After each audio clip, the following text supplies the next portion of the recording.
سلامونه او احترامات مو منئ ښه راغلاست. دا هم د نن ورځې مهم خبرونه.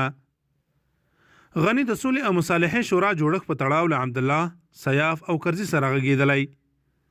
ویل کېږي چې په دغه کتنه کې ډاکټر غني د سولې کړنلاره تایید کړې.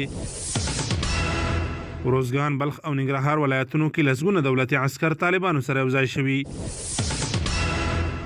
غزني کې د موټر بم چاودنې له کبله لسګونه دولتي عسکرو ته مرګ ژوبله اوښتې.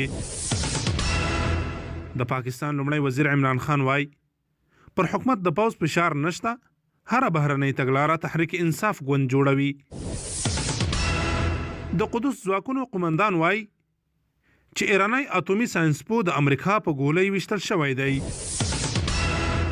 هندوستان کې د غبرګو چاودنو په نتیجه کې 11 کمانډوي عسکرو ته مرګ ژوبله اوښتې. ترکیه د ایران د اټومي ساینسپو وژنه په کلکو ټکو غندلې. د خبرونو پای.